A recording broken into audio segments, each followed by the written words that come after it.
King Maori. M-A-O-R-I. King Maori.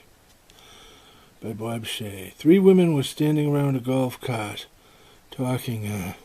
Louise Tillis Ghada Amer and Ayten Zaki, when Martha Middleton pulled up alongside them in her own cart. "Are we ready, girls?" she said. "It's about time," they all answered. Tilly got into Martha's golf cart, while the other 2 got into their own cart, and they started off for a pleasant day of golfing.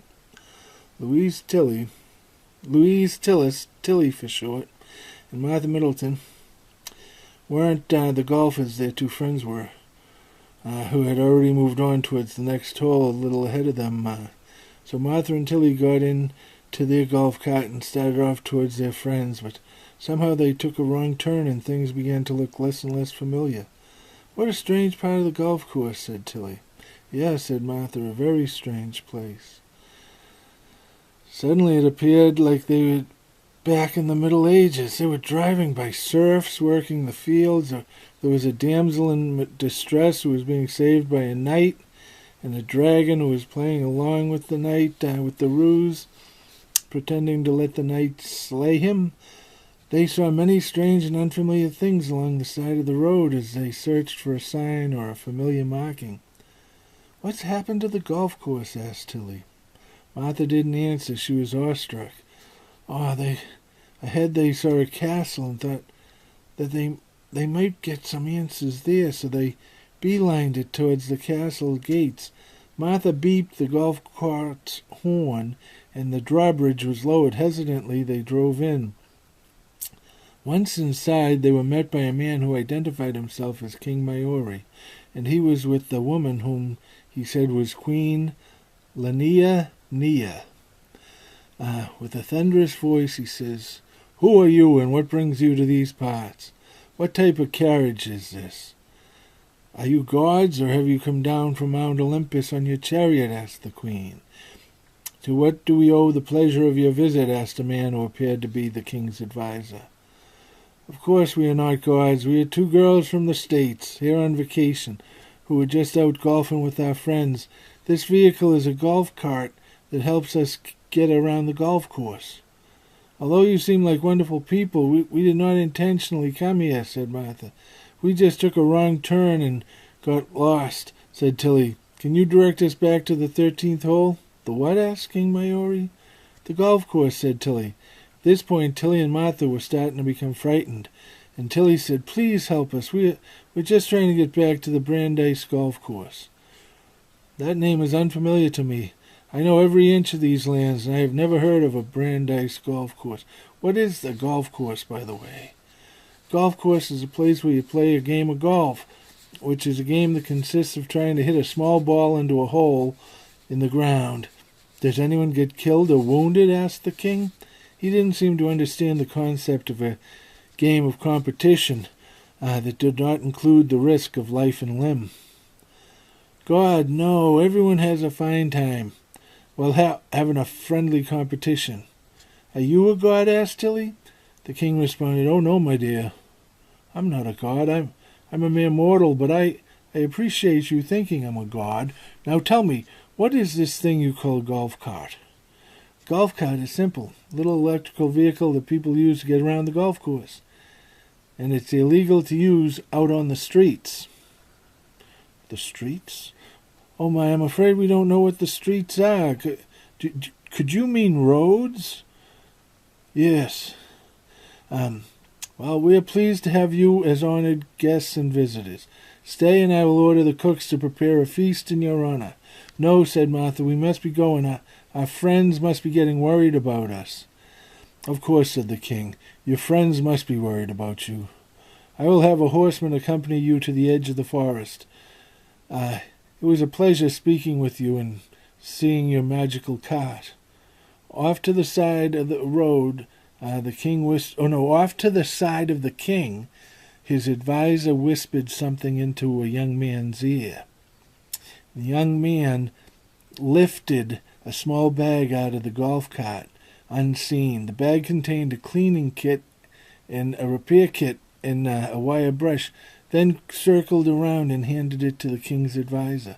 So then, after saying their goodbyes, Martha and Tilly started up their golf cart and headed back across the fields, finding the serfs as strange as the serfs found them.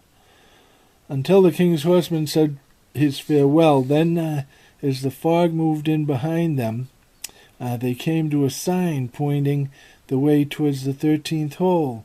By the time they reached the 13th hole, their friends had already left, so they continued on to the clubhouse, where Martha dropped off Tilly and went to return the golf cart, as Tilly went in to join Ghada Amer and Ayten Zaki in the dining area. Once out of sight, Martha got out of the golf cart and said to it, "I will see you back home." And the golf cart took off.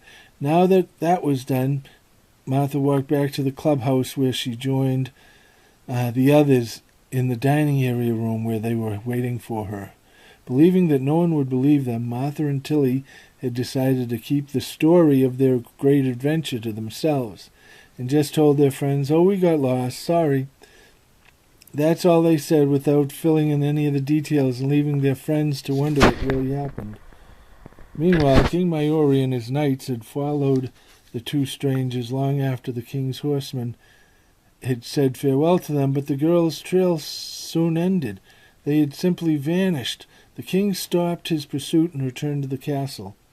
Upon his return, the king's advisor showed him the cleaning bag repair kit and its contents, saying that it had fallen from the visitor's golf cart and he had retrieved it for them, but that it was too late. They had already departed, so he held it for the king. The king studied the contents of the bag in hopes of learning its secrets and gaining some advantage over his enemies. A divot tool and a wire brush, engineering marvels for the age, they seemed of intense interest to the king. "What are these things?" he thought to himself. "My God." After drinks, Martha had the valet bring the car around while waiting for their car. Tilly pointed at the sign that read, "Welcome to the King Maori Golf Course." "When did the golf course change its name to King Maori?" Tilly asked the valet. "Changed its name, madam? Never. It's been the King Maori Golf Course ever since I was a kid." "Oh, all right," said Tilly, restraining her panic. "Thank you." As they drove away, Tilly said, "Oh, my God, Martha, oh, my God. What are we going to do? We've actually changed history." "Live with it," said Martha. "Live with it," said Tilly. "Yes, we'll live with it," said Martha. So they did. Back home, Martha looked at the cat, waiting for the cat who was waiting for her in the hall, and said, "Pandora, my chariot and I had quite an adventure today," as she smiled at her broom and said, "Thank you." The cat, as usual, ignored them both. Part 2. "I knew it," said Tilly. "You're a witch." "No, not a witch," said Martha. "I am so much more than that. I am one of the immortal beings that live on Mount Olympus. But sure, think of me as a witch if you like. And Pandora the cat, well, she is also a witch," said Martha. "But my mother has forbidden Pandora from taking human form while we are here on Earth. My mother wants her battle ready at the drop of a hat and not distracted on her mission to protect and defend me."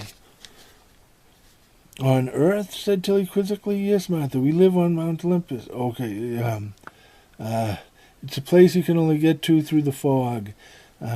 We live there and we watch the world we used to rule a long, long time ago. And that is our only distraction from our godly duties, our cosmic duties." "And that is enough?" asked Tilly. "Yes," said Martha, "for most of us it is. The others on Mount Olympus, well, they are content. It's a very pleasant life, but I wanted adventure.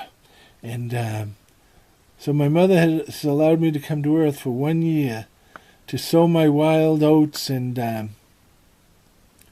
where was it?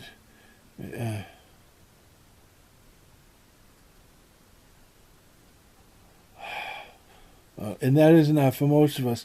The others on Mount Olympus are content, but I wanted adventure, freedom. So my mother has allowed me to come to Earth for 1 year to sow my wild oats and then to decide if I'm ready for my duties as a god, or to drink from the wine of forgetfulness and live out the rest of my life here on Earth as a mortal.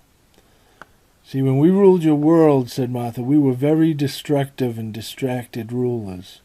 The only thing the male gods cared about was their earthly pursuits and not their godly duties. So with a thought, the goddess made them all vanish, but she could not kill them. So she had them unknowingly drink from the wine of forgetfulness and live out the rest of their lives here on Earth as mortals. She made them forget who they were, said Tilly. Yes, she had them drink from the wine of forgetfulness, said Martha, and now they live they live out their lives down here on Earth, and when they die, they are simply reborn into a new body with no memory of the last one. It is an endless cycle of rebirth, death, and rebirth that they are all trapped in. So there are no men on Mount Olympus? Asked Tilly. Of course there are, said Martha, but they are men of our own creation. We will them into creation with a thought, and they are exactly as we will them to be.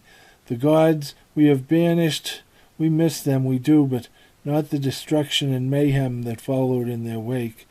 You can tell the difference between one of the male gods and one of our creations quite easily.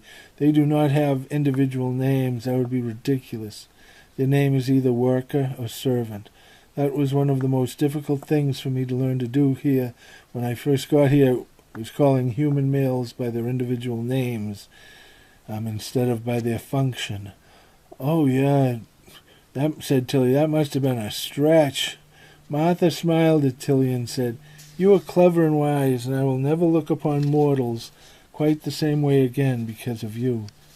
You mean at the end of your wild oats year, or is it when I grow old and die, while you stay young forever? Martha, how can you be so cruel? Asked Tilly. All I am saying is that I respect mortals more now because of you, stormed Marcia, but I will never understand you.